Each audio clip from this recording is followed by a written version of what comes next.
Let me say a couple announcements and a couple things. I appreciated the fact that I would say 98% of us were very attentive last week. 2% of us are still a little too attached to our phone, and 2% of us think that this is study hall. Guess what? This is not study hall. So don't sit there and try to do your theory homework during Symposium. Please be a little bit more professional than that. So pay attention to the speakers, and that's literally all you have to do for this class. But if we need to start marking people down because you can't pay attention for 80 minutes, we will do that, but we're all adults, right? Yeah. So I'm not blind. If I'm sitting right there, I can see you're doing homework. So please don't. It's rude. All right, so the freshmen, this is about to happen. The Martin Center has events which they consider to be high security. In other words, they're guest artists, and so sometimes you have guest artists that require a lot of security. What that will actually do for us is not that much, but there will be, I think the first one is next week, there's an event which they're going to lock down parts of the building. It basically means we can no longer access the Grand Hall section. So those of you who are used to bopping back and forth in that back hallway between our side over here and like Dr. Geiger and Dr. Ball and Dr. Kilmeyer's office over there, that's going to be shut down. So that back hallway will be off limits when these events happen. There will be rent-a-cops, security guards that will be posted there, and they won't let you in. Okay, so you're going to have to either go out and around or behind the building. But don't argue with them.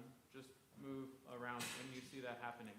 They may sometimes, at night when those events are happening, they will typically have security guards at the doors as well, and they may ask you to show your student ID, which you should have anyways to get in the building. So just make sure that happens. Speaking of student IDs, juniors and seniors, old, did you all get the new ones that work with the touch? Not yet. Okay, if you haven't, they're not going to work with the touch. And the few sliders that are left are all going to be replaced in the next couple of months. So you've got to go get that new ID with the touch capacity. Yeah. So I ended up getting a new one, and it started working with touch, and then on Friday it stopped. Jen, any idea? So Lucky Services is in the cult center at the Welcome Center. They're on the second floor. Go see them and tell them what's going on. Okay. They may have to do the computer thing. Yeah. I know it's a pain, and but sometimes the IDs work, and hopefully it'll be fine. But if it's not working in absolutely anything, and you have the new ID, double check with Jenny that you're on the list. But if you're in an ensemble, you're in an applied lesson, Jenny sent in the list, and she's very careful about catching everyone. So it may be you need to get a card issued. Practice rooms. So far, practice rooms have been pretty good as far as people not leaving trash. I appreciate that. However, this is new this year. Those of you who have been around, you know this. There is no differentiation between piano major practice rooms and everybody else's major practice rooms. We're allowing one person can access that. But the practice rooms with the grand pianos need to be piano majors first. There are practice rooms with 0 piano, and then there are practice rooms with pieces of SHIT pianos, okay? Which are like tiny little digital keyboards. You know what I'm talking about. There's all different levels. But if you don't need a piano at all, like you're practicing your solo brass instrument, please don't use the practice rooms with the grand pianos, because then that means the piano majors have nowhere to go. So the practice rooms with the grands, don't use them unless you have to, unless there's no other room left, unless you're a piano major. Then go, all right? We didn't want to do all this, like you have swipe access to this room and you have swipe access to this room this year. We just did, everybody has swipe access to everything, but that's only going to work if you leave those rooms for the piano majors. Good? Okay. Cindy's sending out lists. We're going to start sending these out. Next Thursday is Molina Brothers. This is a cool bluegrass crossover group. They're kind of a little bit bluegrass, a little bit classical. They're in here on Thursday night. They're free. I encourage you to come check them out. That's next Thursday. Next Friday is our first piano guest artist, so that will fill your professional piano category. That's also free, next Friday. Next Saturday, not this Saturday, but I'm talking about next week now, there is a guest soprano, also free by donation. You don't have to donate as a student. So that's Thursday and Friday and Saturday next week. You can come see all sorts of cool things. This Saturday, there's a band concert. I heard there's also football attached. But you can go to the marching band on Saturday, and I encourage you to go. It doesn't fill recital attendance, but you should go anyway.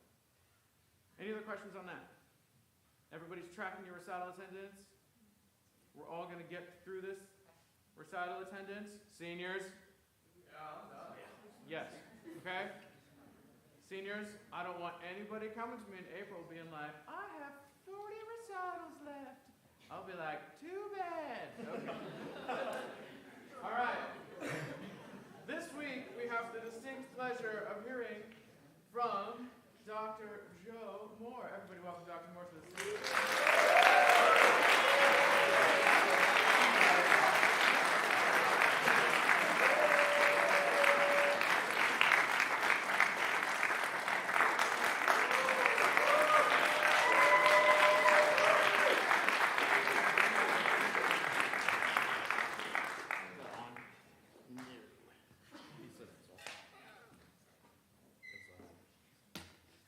That wasn't good. Maybe?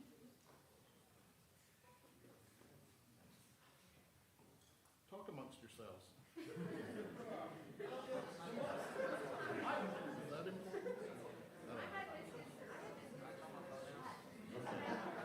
Is that working? Yeah. Okay. I don't think I need a microphone, but they need it for the live stream, so I'll deal with it. So you would expect me to start out saying, how is everyone doing? But I kind of know. I kind of know how the world is doing. And I see you walking around campus, and I see you in the hallways of Mathis, and I see you on the skywalk between here and Mathis. So I want you to start out something a little different. I want you to think of an episode in your life that you thought, this is one of the worst things that's ever happened to me. I don't know how to deal with this. I don't know how I'm going to get through it. Okay, just close your eyes for a second. I don't want anybody to be traumatized, but I just want you to think. One thing in your life that you just thought, I don't know how I'm going to make it. Okay, open your eyes. You're here. You made it. And a lot of times we can get overwhelmed thinking about these things, like this is the worst thing that I could ever imagine happening. I'll never get through this. But we've been through things like that, and we do get through them.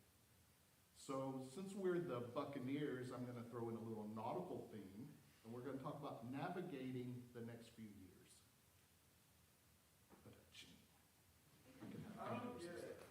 Thank you, David. I always love having David Chapman in one of my classes, because I know at least somebody will respond. How did you choose where you sat in this room today? Yeah. Yeah. Huh? It feels more personal, right? It does feel very personal. Yes, it does. How did you choose who you're sitting with? Was it happenstance, or like I hang with certain people? Uh-huh. Take a look around the room. Is there anybody in here you don't know? Yeah, like seriously though. Okay. So my first challenge to you is introduce yourself. Not now, when this is over. But meet somebody. You're all in the same boat, right? Break out of your comfort zone and meet somebody new. We tend to only hang with the people either that we already know, or that, we share the same, whatever, we share the same things in common. Branch out. It will make you a more diverse and a better informed person. One of the first things that especially new members may deal with when coming to college is It's what I call the big fish, little fish syndrome.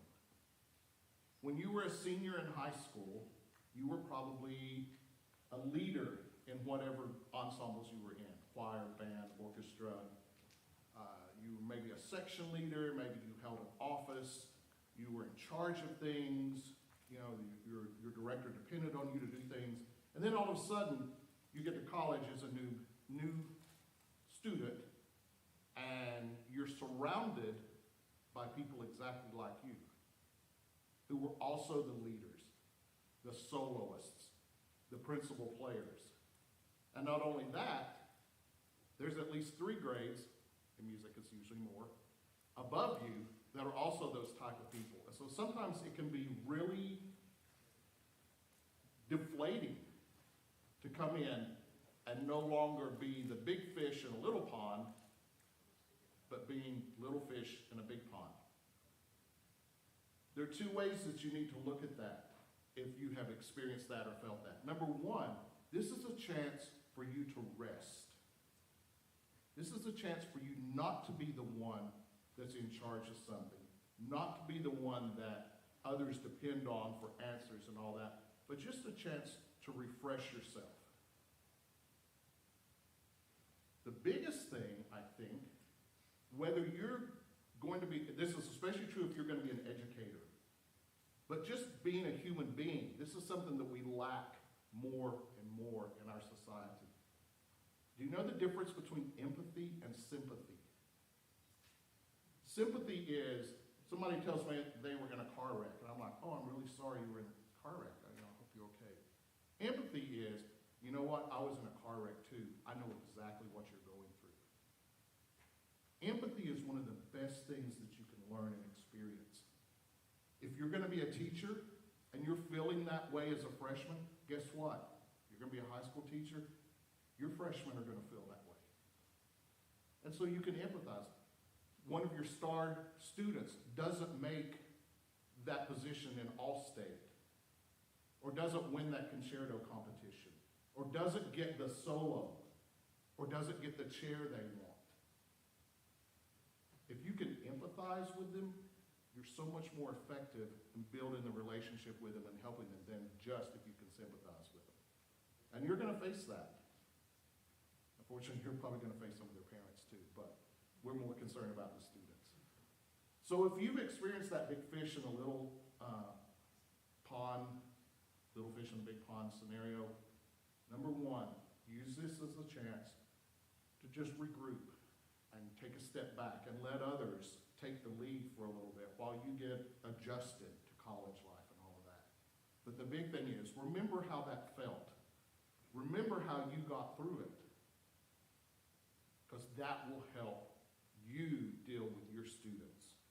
Whether you're teaching or whether you have a private studio or directing a church choir, whatever. It will help you deal with people.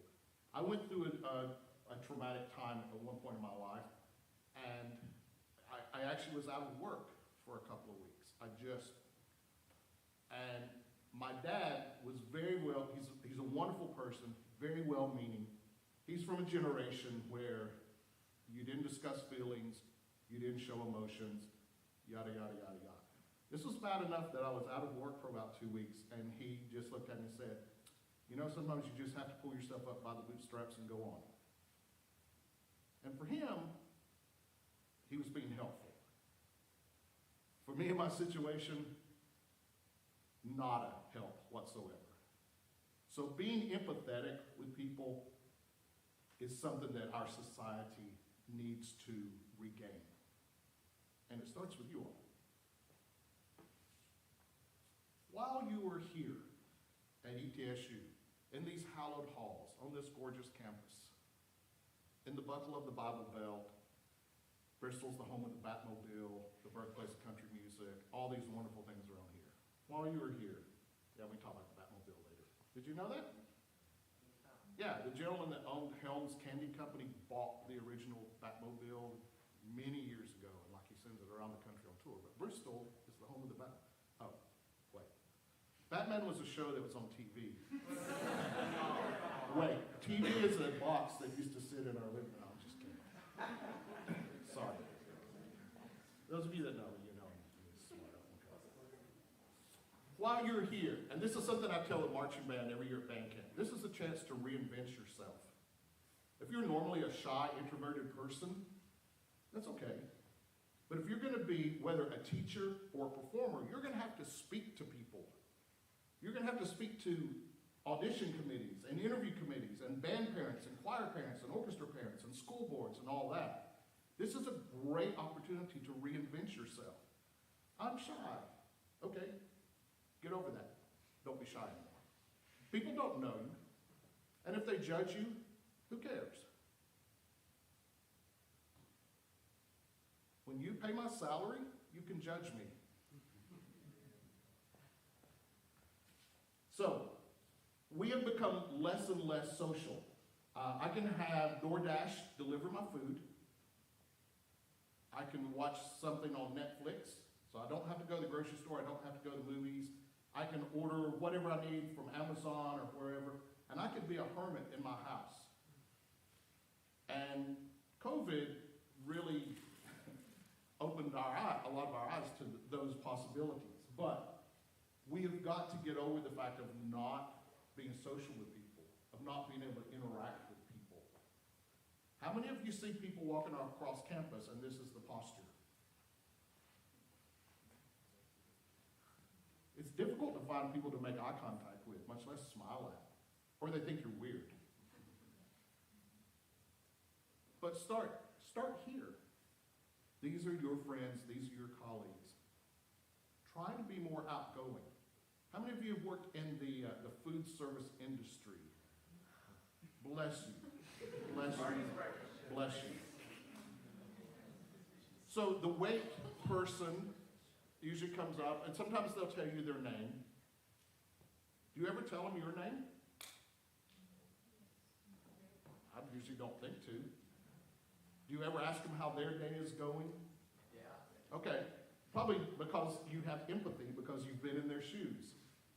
Hey, my favorite Mexican restaurant, they're a little short-staffed, and the last time I went, I could tell the person, and I hate calling them waiters or servers. I don't like that thought, so I haven't come up with a term for them, because it makes it sound like we're up here and they're down here, and that's garbage. But I could just tell this person was just really just stressed out, and some of the customers were being jerks. I know that's a surprise.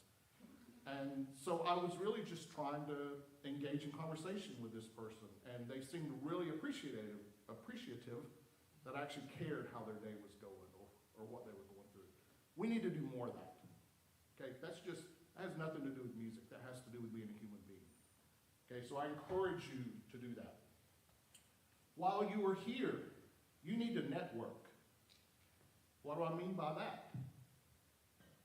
Okay, somebody is going to be a choral director, and then all of a sudden they have a thing where they want to do some instruments on a piece, and they're not real sure how to go about that. But they have a colleague from ETSU that was an instrumental major that they can get in touch with. Or somebody is teaching band, and all of a sudden, oh, you're going to be teaching a guitar class next year. What?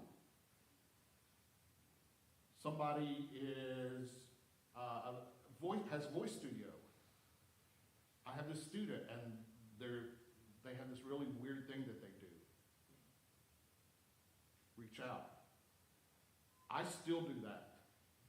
Just my previous position before I came to ETSU, I had two really good friends from doctoral school, and we traded because all of a sudden that kicked in. I'm just holding it the wrong way. Is there a short? I don't know. Go Bucks.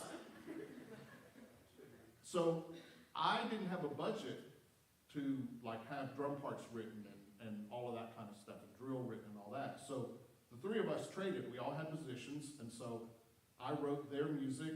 One of them wrote our percussion books, and the other one wrote our drill, and we traded because we had networked.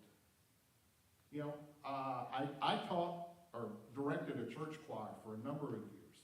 I didn't know as much about vocal pedagogy as I should and all that, But I had really good friends when I was here at ETSU that I could reach out to. So network. Even within your area, instrumental people, if you're a woodwind person, yeah, I don't know that much about percussion. Guess what? They have a phenomenal percussion studio. Percussionist, I don't know that much about flute. You have colleagues here. I don't know what type of reeds to tell my clarinets to get. I don't know what type of strings. I don't know how to restring a horn. You need to network. You need to network while you are here. How is your rapport with your professors? Do you only go in their class and sit in the back of the class and leave as soon as it's over? And probably some of the gen eds, that's okay. But your music professors, they are going to be a source for you even after you graduate.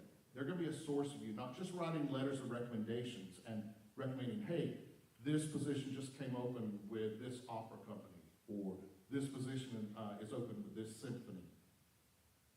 They're going to be a mentor to you through the rest of your career. I had a theory professor when I was here that I was terrified of. He loved making us terrified of him. He savored it. But he was a genius. And one of my favorite professors, Dr. Caton, would always say, we teach as we were taught. And I find myself, I taught AP Music Theory when I taught high school, different things. I find myself using the phrases that he used and using the examples and things that he used. So develop a rapport with your professors. Okay, don't just sit in the back, come in right as it's time to start and then leave. Establish a rapport with them. Establish a dialogue with them. They will be beneficial to you after you leave these Howard halls. Join professional organizations.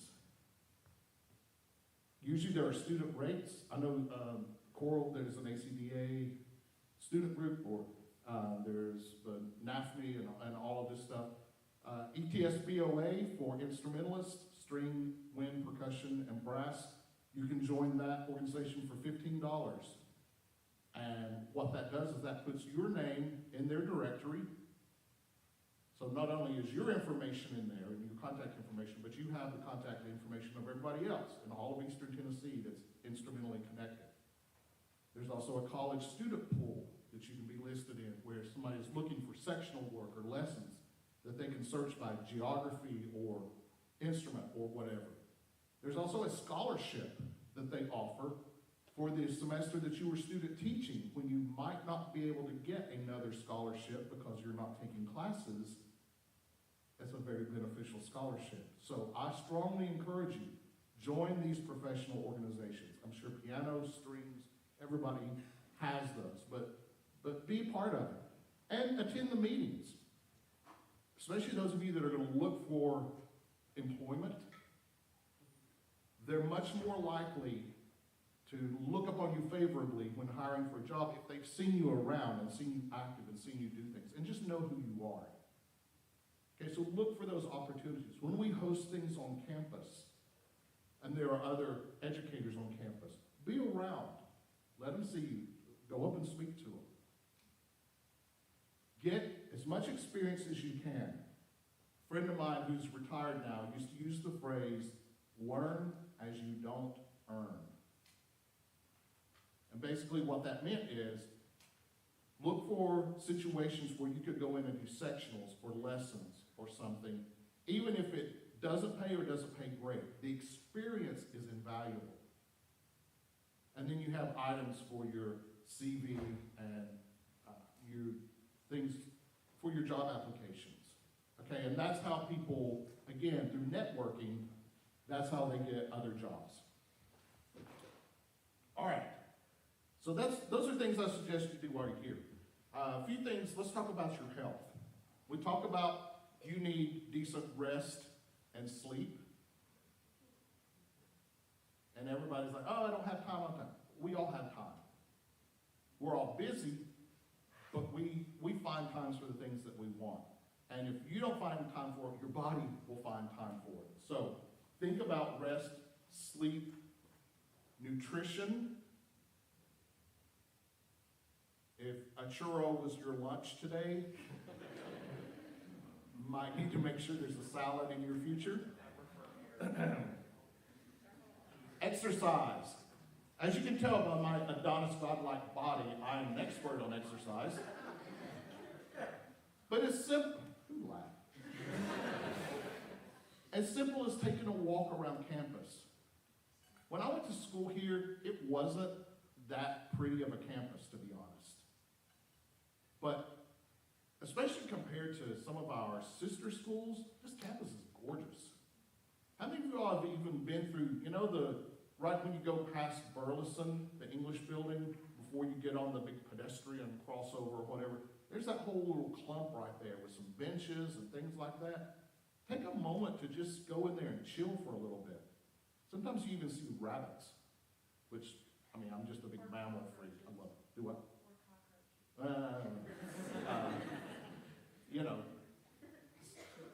There's a walking trail behind the university. I don't know much about it. There's a beautiful place in Bristol called Roosterfront Park. There's Warriors Path and Kingsport. Just find some time. I know some of you have done, some of the sections in the marching band have done hikes in the past. And it's really cool bonding, but it's also just cool to get away. So, not just exercise, but get out. Do something non-musical. Do something not school-related. But even here on campus, we have the Reese Museum. We have a train museum. Anybody been to it? Okay. There's a slide, but we won't go there. Take a break from social media. I know Facebook is for old people and I'm old, but for some reason I will still click on that news button at the bottom and I just find myself mostly doing the angry face to everything that they have. And so it's like, you just need to take a break from that. Something that I know a group of students did a few years ago that I thought was fantastic. They went and volunteered at the Johnson City, Washington County Animal Shelter. They went once a week. They love for people to come in and just walk the dogs that are incarcerated. Now, some of them did, they collected food and toys and stuff like that. But just to go and walk, they love to have volunteers come and do that. And the dogs, to get out of those cages and just have somebody walk and interact with them, that is, to me, that's one of the most healing things that you can do. Doing something for someone or something else, and I believe animals are someone's, is one of the best ways. Are you depressed? Do something for somebody else. And it's not just like, okay, they're tabbed, the car behind you in the drive-thru or whatever, but actually get out and do something that you'll enjoy. You're going to run into a time, possibly, where you feel burnout. Does that ever happen? Every semester. Truth be told, I can't tell you how many times I have resigned my job at like 4 a.m. When you wake up in the night and everything's dark and you feel completely overwhelmed and you're just like, I cannot do this one more day.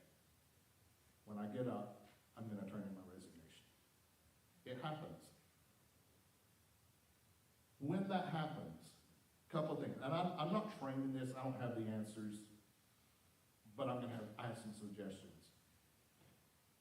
First of all, think about, why did you go into this in the first place? What was it about music that you knew you couldn't be apart from it the rest of your life? There was a defining moment or a performance or maybe a teacher. There was something that you knew, I have to do this with my life. And so remember that. Go back and think about that. That helps.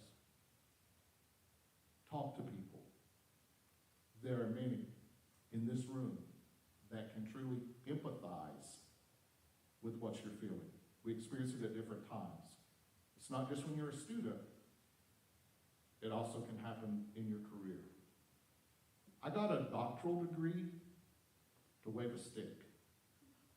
Do you know how much time during my week I actually get to wave a stick? Very little. So sometimes the realities of, oh, you have to do this and this and this and this and this, and you've got to deal with this, and this is going to happen, and you have this meeting, da-da-da-da-da, and it can become overwhelming. Find that place where you knew, beyond a shadow of doubt, that you had to do music, and revisit that. Do any of you use music just to listen to enhance your mood? Yes. Yeah, so like if you're in a good mood, this is my playlist. If you're like depressed, I want to be even more depressed. This is my playlist. Yeah. In your playlist, I'm going to make a really strong suggestion. In your playlist, have at least one piece that I would label as sublime. That it is so intoxicating and moving and glorious that you can just close your eyes and bask in that piece. I've had several. Recently, the one I found is a Victorian era tenor solo based on an Edgar Allan Poe poem. And the performer is just amazing. And it's just simple piano accompaniment, but the lyrics are wonderful. And I can just listen to that and close my eyes and I'm almost transported somewhere. Have one piece that does that for you. And it can change, because your mood's changing, your personality changes. But have one piece that is sublime. Speaking of exercise and health, we're going to take a little break. If I can persuade Professor Stevens to join me at the pianoforte.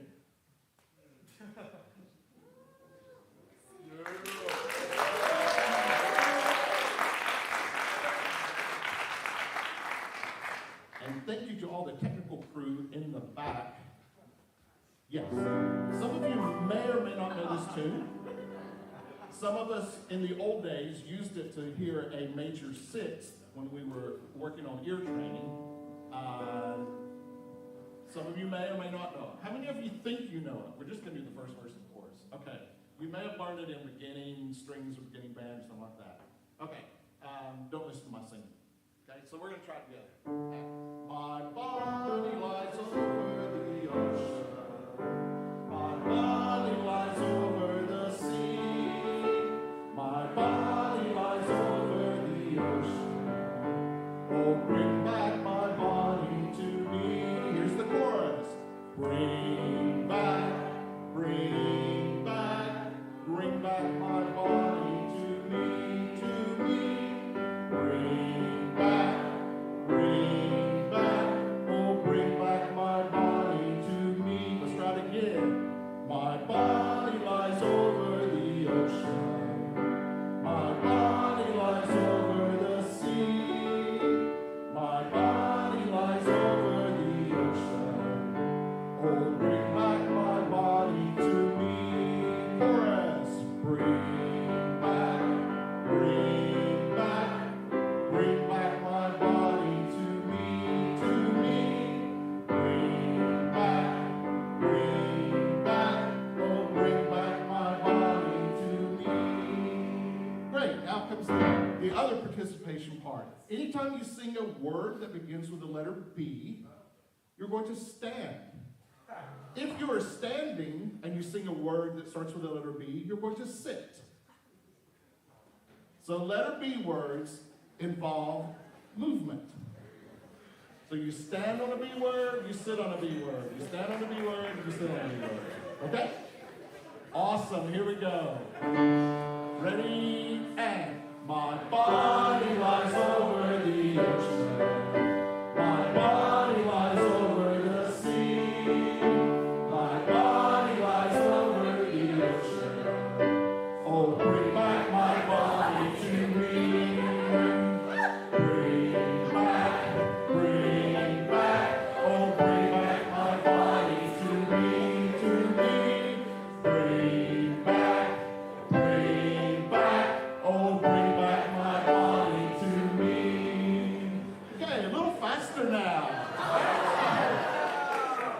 is singing and in their best voice. Ready, and my body lies over the ocean. My body lies over the sea. My body lies over the ocean. Oh, bring back my body to me. Bring back, oh, bring back my body to me, to me. Bring back, oh, bring back my body to me. Yay!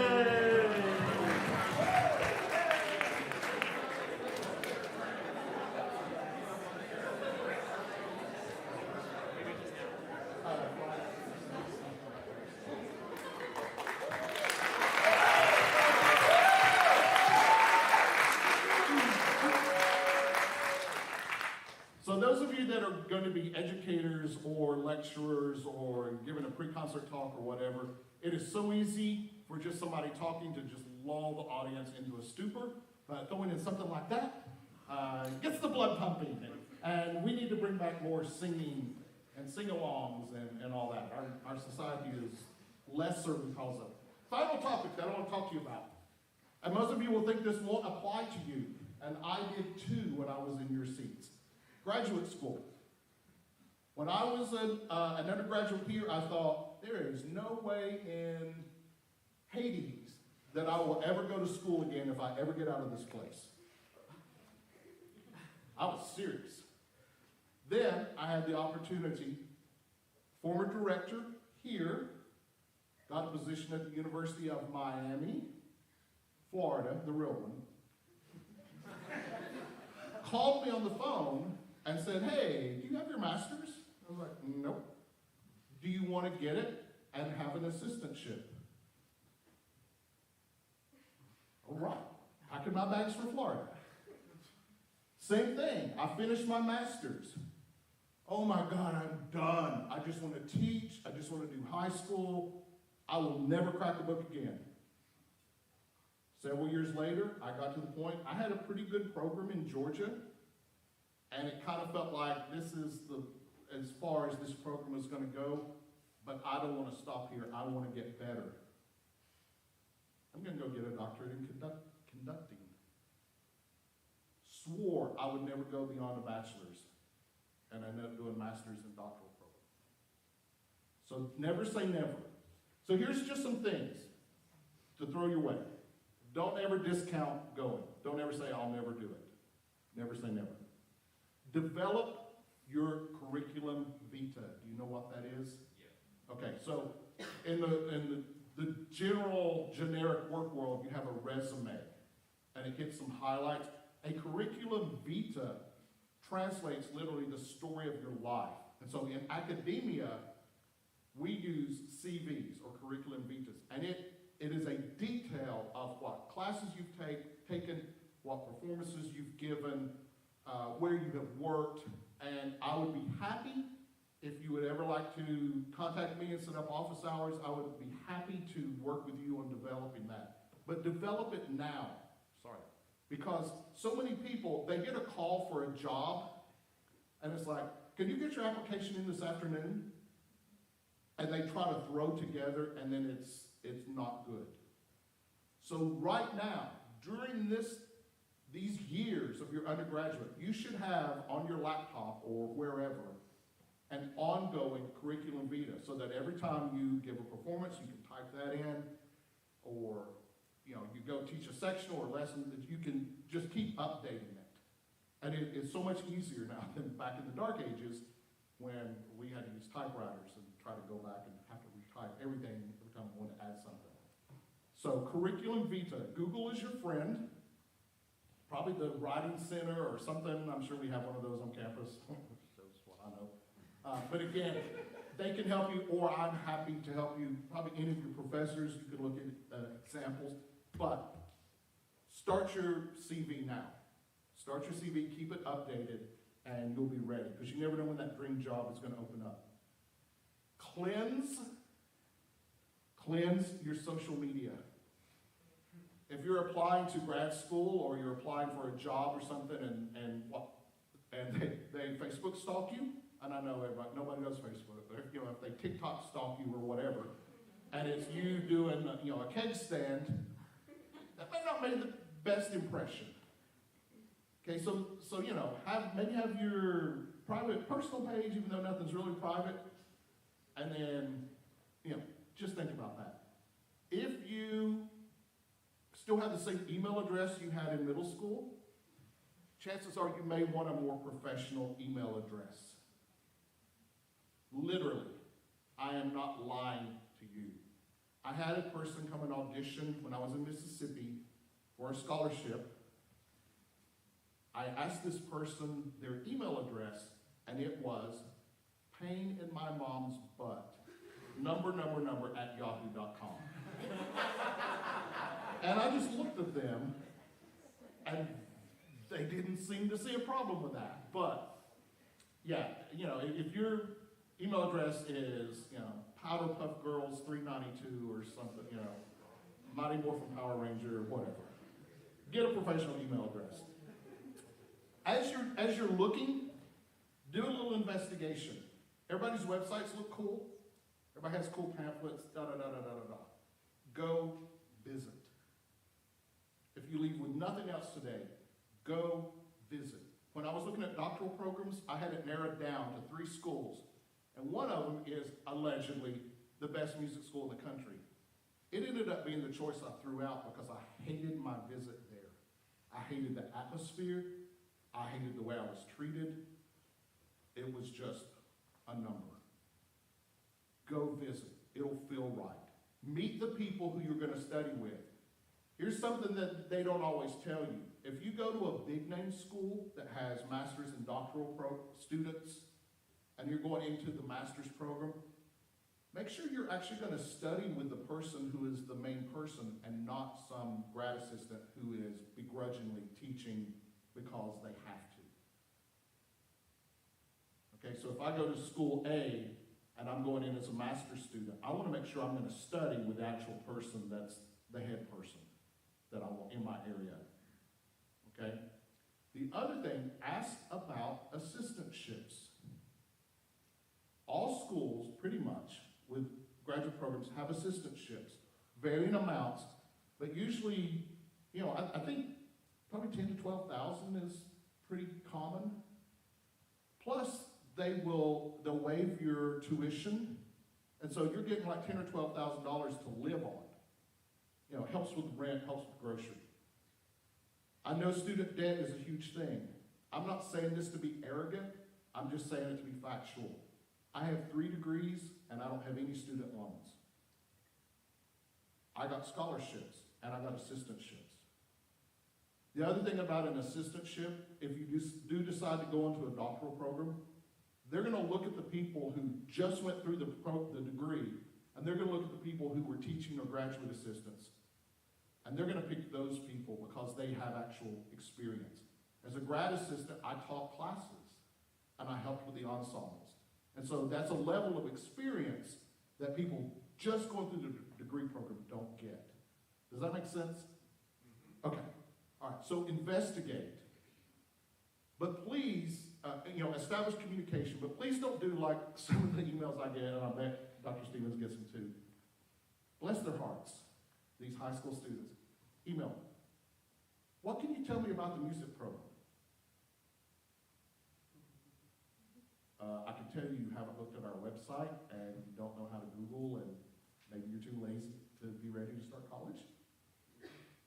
Okay, don't ask questions like that. Don't ask obvious questions. But do make contact. The professor, hey, I'm very interested in your program, this is why. And please remember, emails are not the same as texts. So capitalization, punctuation, like an actual greeting. Bless his heart. Love him to death, still great friends with him. A tuba player, Matthew Wilkerson. His email return address was redgrapesomething@yahoo.com. We never knew what his name was until he came to school here. We communicated with him for almost a year, and we never knew his name was Matthew, because it was nowhere in his email. Emails usually started, hey, blah, blah, blah, blah, blah, and that was the end. And the return address was Red Grape. And so Patty and I still call him Red Grape, and he laughs about it. But just think about things like that. Any questions that I could answer about grad school or that process? Yes? You're talking about assistantships and reaching out. Did you take lessons or go talk to any of the faculty and do any kind of mentorship programs of those natures? And what other paths would you recommend? When I was looking at the doctoral programs, I narrowed it down to 3 schools, and I took my fall break and went and visited all 3. And I was able to take a lesson with the conductor. I was able to watch a rehearsal. I was scheduled so I could also be there for a performance. And one thing that impressed me, the reason I chose the school I did, a lot of times, and maybe I should say this, a lot of times conductors will say, you have to do it this way, and then you see them in performance and they do it completely different, or they do whatever they have to do to get what they want out of the ensemble. The thing that impressed me about my mentor is I watched him in rehearsal and I watched him in performance, and he was exactly the same. He was very meticulous, very clear, and that's what I wanted to learn. So yeah, going and taking a lesson. A couple of the schools, like they cleared their day. They took me to lunch. We hung out. Da da da da. The school I turned down, he didn't even know I was coming, even though we'd been communicating. He let me sit on some turtleneck class that he was teaching. And when that class was over, he said, well, you can go see the secretary and she can tell you when the ensemble's rehearsing if you want to go watch anybody. And I never saw him again. I was like, see you, bye. But yes, absolutely, make contact. And assistantships, they usually rotate. Like in a master's program, it's usually a 2-year program. And so if they have 2 assistantships, they usually try to have it so that one comes open every year.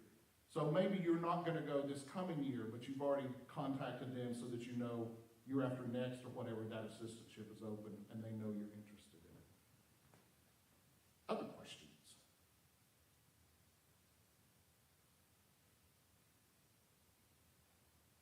Any thoughts on life in general? Brody is spectacular. He is absolutely spectacular. He is the most perfect. And in fact, if I knew I wouldn't have set off sirens and searchlights and everything else, I would have brought him in here. But I kind of have that. Yes, we do. Hold on a second. How are we on time? Oh, can we do one last thing before we go? Yeah. If you will, Cindy, if you will project. Project.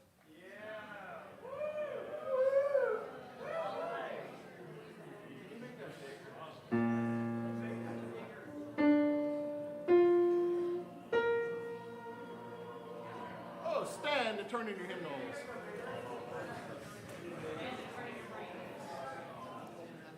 First verse only.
I'm glad you got to hear me today. No, I'm just kidding.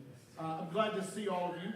And please speak to me on campus. Sometimes my head is watching the squirrels or something else, but please be friendly and cordial and all that. And I'll get back over to you. Thanks, Dr. Moore.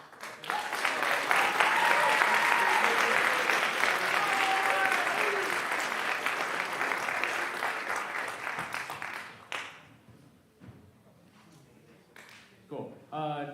We don't have anything else really today. Anybody have any announcements you want to add about upcoming performances you want people to go to? Abby? You didn't get Okay. checked in, come see me. If you don't see me, Justin, or Josh, you don't get counted for here. So. Alex?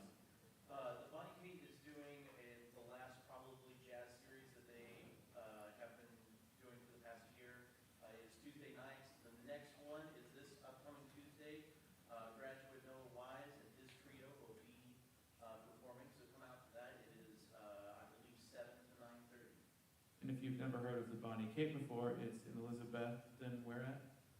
It's in downtown Elizabethton off of, F Street. Cool. You can use your friend Google. But it's a really cool vibe on Tuesday nights. I encourage you to go check that out. Any other performances? Caitlin?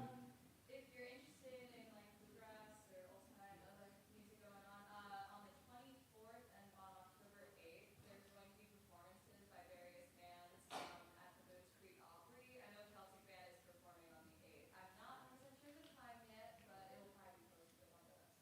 Cool. Caitlin? Yeah.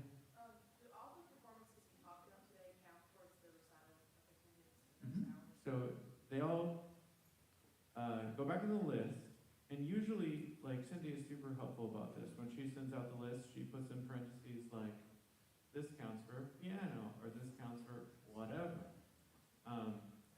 So if you've already filled that category, it doesn't mean you can't go and just enjoy it. But, yeah, how many of you went to the Navy group, Navy, was it Navy, last Friday? I know there was quite a few there. Country, yeah, they were good. But yeah, they all count. So anything like that that's university or above counts. You just can't go see your 4-year-old sister play piano. Any other announcements? Jenny had one. Oh, I was gonna say the sea Aggies get to check in. Okay, cool. Yeah, please make sure you check in. I've had a couple people email me after the fact, and it's just, your opportunity is here to write that down. But, all right, y'all, thanks. I encourage you, again, to go to the football game Saturday, cheer on the Marching Bucks, and we'll see you next week.